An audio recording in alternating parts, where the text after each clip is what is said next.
I want to thank Men of Nehemiah so much for helping my son, for bringing him back from the hell that he was in. And only God could have done that. Yeah, when he got into middle school and high school, of course, the teenage years came in and he just started hanging out with the wrong crowd. And my husband was hardly around. He had his own life and things going on. We lived at home together, but we lived two separate lives. And so my son had nobody to follow or mimic other than the people in the streets. He started at 16, 17, and then he, of course, doing marijuana and alcohol. And then as he got closer to his 30s, somebody showed him meth.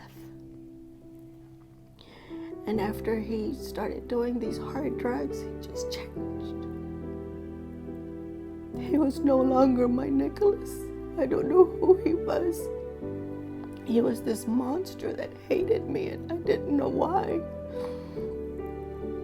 And he just was so gone. He was no longer my Nicholas. I could see in his eyes when he spoke to me that it wasn't him anymore. And I couldn't get him back. And I prayed, and I prayed, and I prayed. I was at home one night, and I was praying, and I said, God, please have the police pick him up. Please have the police pick him up, because that's the only way he's going to get off the streets and off drugs. And lo and behold, the next night he got pulled over. And the policeman called me and said, can you come and pick up this car? Because he's telling me it belongs to his girlfriend, and his girlfriend needs the car to go to work and take her children to school. So I showed up with her, and they picked up the car, and the policeman said, ma'am, we're having to take him because we've seen, drugs in his car, and we have to take him. And I looked at the policeman, and I said, thank you. I said, I just prayed last night for you to pick him up. That's where he needs to go. And the policeman says, don't worry. We'll talk to the judge and see if we can get him some help. So he's been in and out of rehabs, state rehabs, private rehabs, and nobody's been able to put him on the right road till he got to Men of Nehemiah. And I tell people, God is there. God is directing Men of Nehemiah, because absolutely no one else could have pulled him out of the hell he was in besides God. And I thank Men of Nehemiah for all their help, because I got my son back.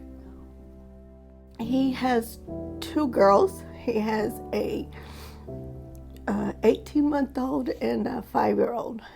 Sophia is the baby, and Victoria is 5 years old. She's in kindergarten, and they love their dad. They love him.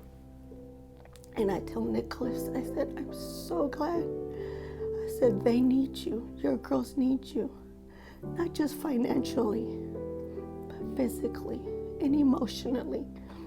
I said, and the only thing that keeps me from losing my mind when Victoria asks me, when am I going to see my daddy? Is I can say soon, because you didn't die. You didn't OD. And they're going to see you in a couple of days. And the other day I dropped him off to go to church, and I took a picture of him. He had the Bible in one hand and his daughter's hand in the other. And he was walking into church. And I framed it. God is good. Just wait. Miracles do happen. I just pray that people who need help find Nehemiah, because that's where they can get help.